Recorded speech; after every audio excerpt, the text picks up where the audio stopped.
vibe is contagious. Look in your eyes, shit is dangerous. What's up, guys? Welcome back to my channel.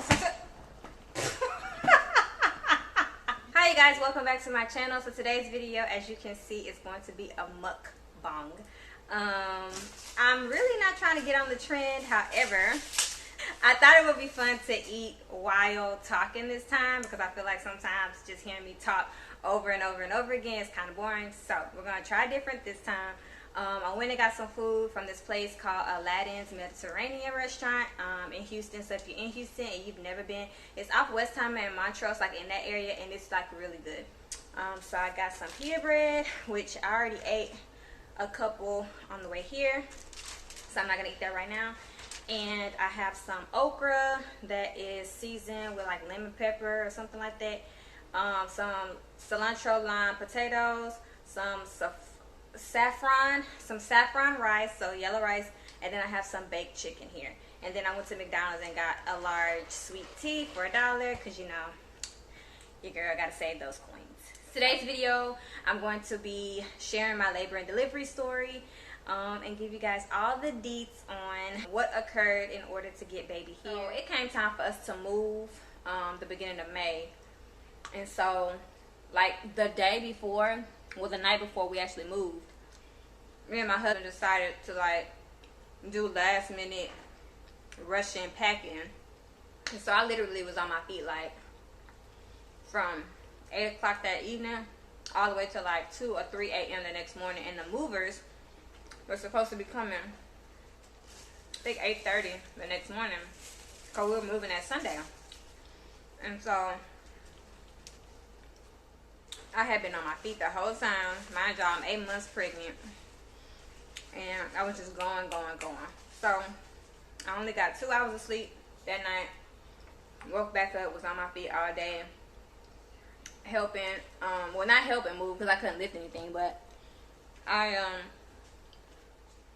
was just there to give orders, basically. So we got moved to our apartment. I was on my feet trying to get things in order, because I'm like really particular about that. And not only that, but I really want to get things in order for the simple fact that we had just moved. So I wanted to make the new place at least livable for a couple of days until we can actually slowly get settled in. And so that's what I was doing. And then I had to go to work like that next day. So upon me arriving home from work that next day, I was on the phone fussing with AT&T because they were supposed to meet my husband at the house while I was at work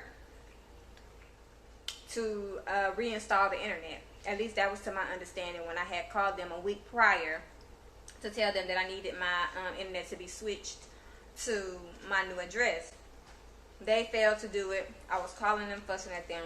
By the time I reached home and I was on the bed just going off, and I looked down and realized I no longer had ankles.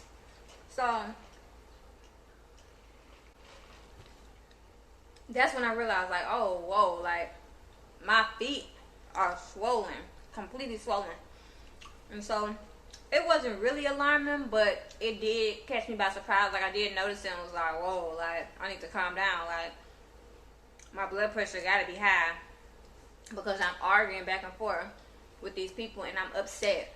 And I have been on my feet the previous day, like for hours, back to back to back. So maybe I need to just elevate my feet. So, and I called my mama. Well, she called me, one or two. And she was like, girl, your feet swell. She was like, you need to call your doctor. You need to tell him. So if it hadn't been for my mama, I wouldn't have called the doctor, because I didn't feel like it was that alarming. I called the doctor, but the nurse took down all the information and said she was going to give the message to my OB.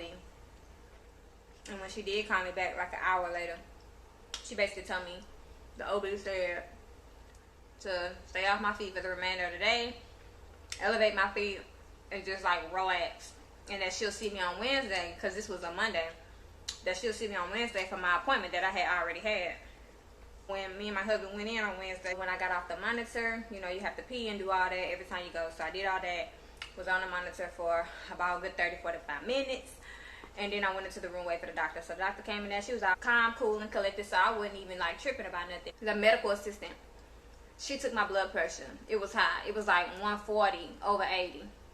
Now, my blood pressure have never been high, like not a day in my life. I have never been sick. Praise the Lord. Like, I've never been a sickly person. And so when she said my blood pressure was 140 over 80, I was like, something ain't right. So we just left the doctor's office today. I am 35 weeks one day and just going in for a regular routine visit. However, I have been experiencing some swelling in my ankles, and I did call them about a couple of days ago, and they were anticipating seeing me today. So we just left, and unfortunately they're sending me to the hospital to get some labs done. Yeah, she said that she wanted to get the results back today because they want to make sure I'm not developing preeclampsia, which I probably am, just because my mom had it, as well as gestational diabetes. Both of her pregnancies, like the entire pregnancy, she was high risk. So this just happened, like I said, a couple of days ago. It started to get symptoms, so we're headed to the hospital now to see how everything goes. Hopefully everything goes good.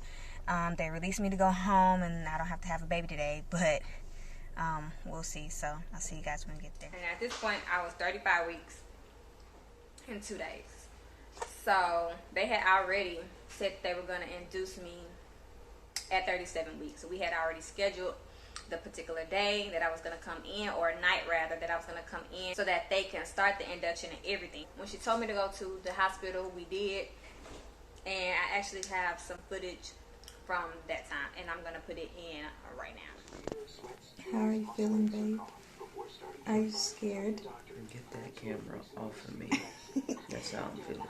Do you think we're going to have a baby today? I hope not. I hope not, too. Just waiting on the labs. And then...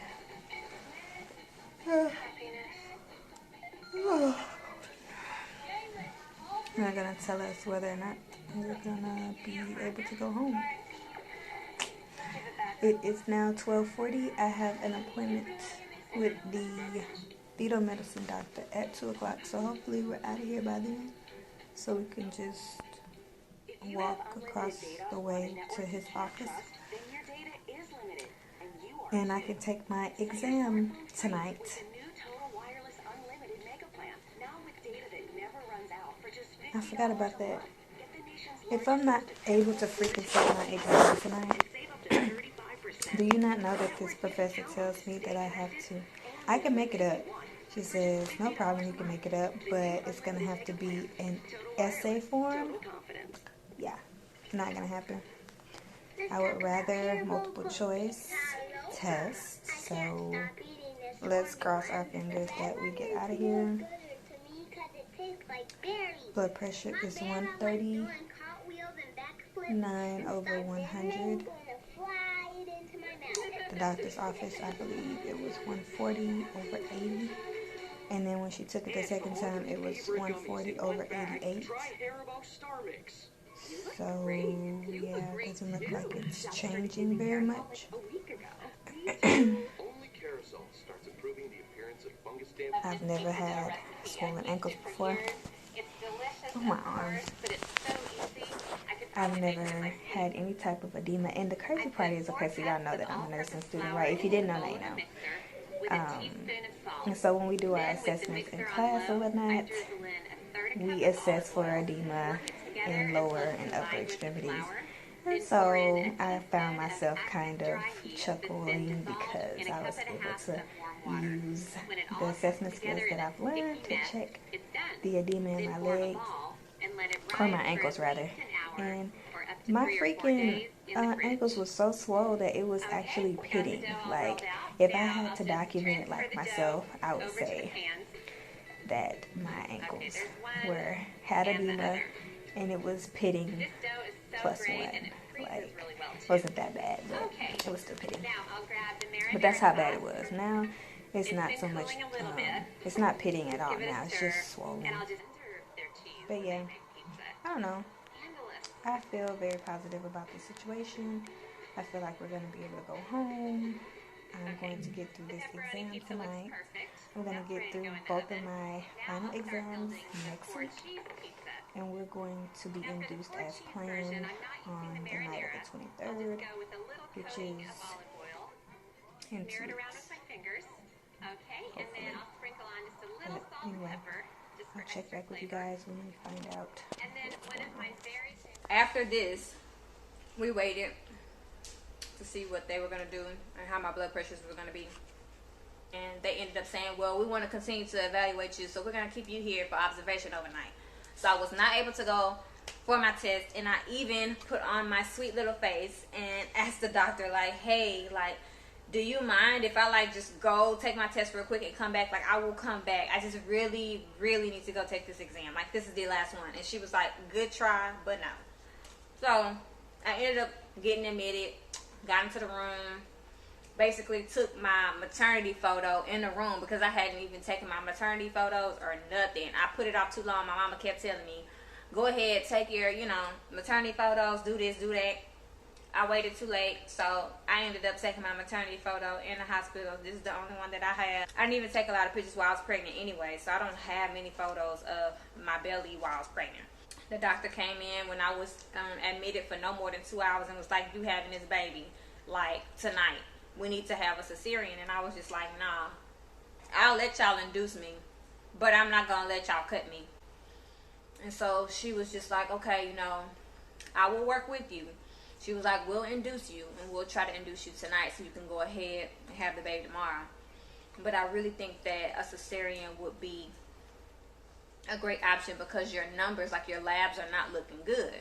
Your blood pressure is still high. At this point, when I got into the room, it was 181 over something. So the nurse, when she took it, she was just kind of like, well, maybe because you just went to the restroom, and any little thing that you do can make your blood pressure go up. And she took it like 5 minutes later, and it was like 70 something. So it still was extremely high. And they kept saying, do you have any headache? Or you feel dizzy? Anything like that? And I was like, no. Like, I don't feel anything. I feel great. I don't feel like anything is wrong with me at all. But the only thing was that my blood pressure was high. But nothing in combination with that was alarming to say, okay, she has toxemia. I developed a headache that night, like around 3 a.m. And I remember calling a nurse in there and asking her for some pain medication. And when I was having the headache, and when the headache woke me up out of my sleep, that's how bad it was. I was so scared because now I was having symptoms in combination with my high blood pressure.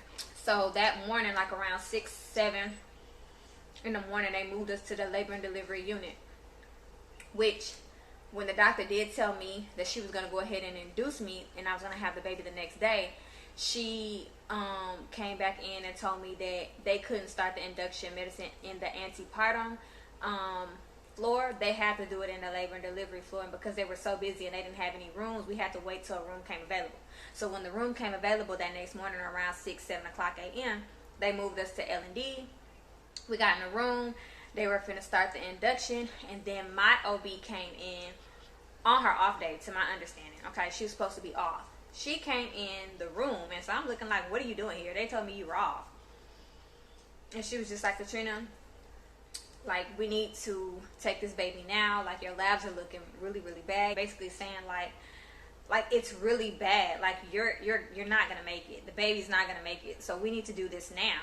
So they were taking labs and taking blood and all that and getting everything so fast.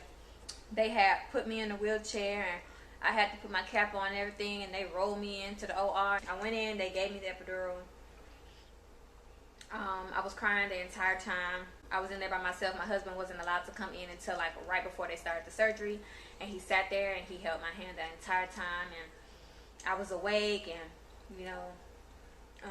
I was hearing everything that they were talking about when they were cutting me, when they had the baby, and he was able to film. And I'm gonna insert some clips here. This is for my personal use and also for educational purposes. I just want to give a warning that some of this footage might be a bit gruesome.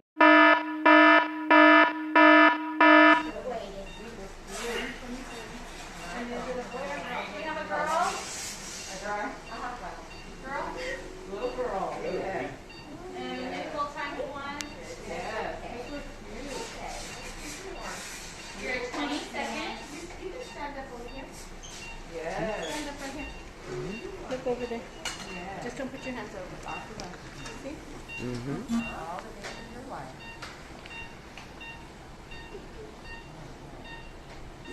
Can you kick that biohazard a little bit closer? Appreciate you. Thank you. Oh, 45 seconds. We can plan. Okay. It's going to be a better picture right over there. Baby's going to be right here. We're gonna come right here by you. Wait, she will go directly to our level 2 nursery. Okay.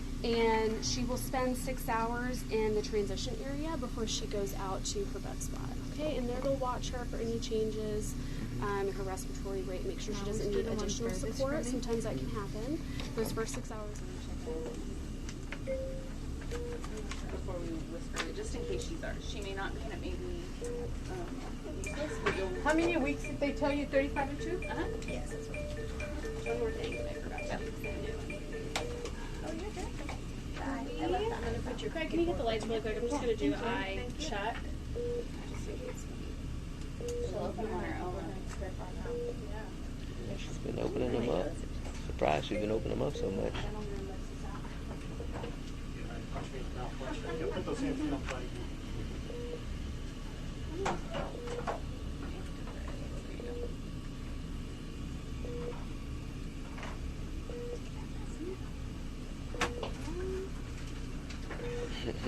Hello, little Rosalie. Sorry, Christian. You gotta make sure you're all working. She's not like She's that. like, no. Leave me alone. Right world. Well, baby's name is Rosalie, so I can stop saying baby this and baby that. Her name is Rosalie. So when Rosalie was born, she was premature, 35 weeks and 3 days. So she went with the NICU team immediately. She could not stay with me. She was 3 pounds 10 ounces. And so her dad went with her while they did all the checks and stuff. As for me, I was in the OR while they were stitching me back up. And I just kind of felt like this heaviness come upon like my legs to the point to where like I needed to like sit up. And so I was trying to like flap my body so that I could get up, because I was literally on a table that was as skinny as the cross that Jesus was on. And I literally was laid out like this. My arms were stretched out like this. My legs were both straight going like this. So I was very uncomfortable on this skinny little table. And so I was trying to get up, and the dude that was next to me, I don't know what he was, but he was like, you know, calm down, Katrina, calm down. You got to come down. I was like, no, I have to sit up. I have to sit up. And I was just going crazy and flapping my body while they were trying to sew me up at the bottom. But, of course, you know, I couldn't move my lower half.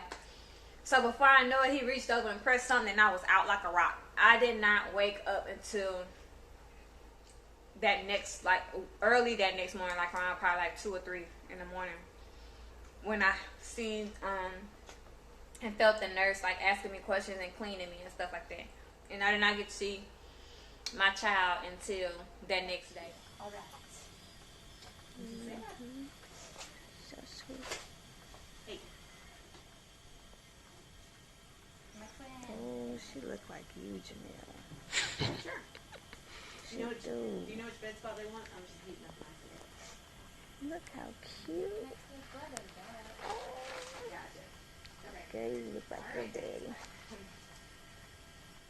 Right where you're at. You see your daddy? You know what would be really wet? Making those strong faces. Alicia, your friend probably needs to get booted with this. And my twins. It was a lot. I was out of it.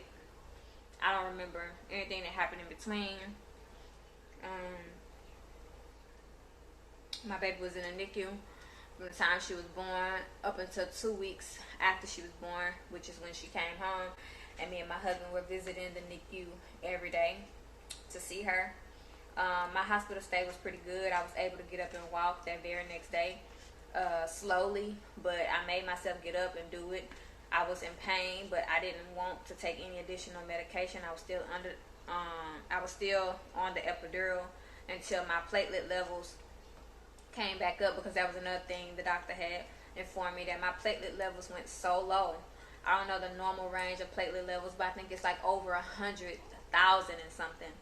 My platelet levels had went all the way down to 40,000. So they were very worried that I could bleed out. I had just had major surgery.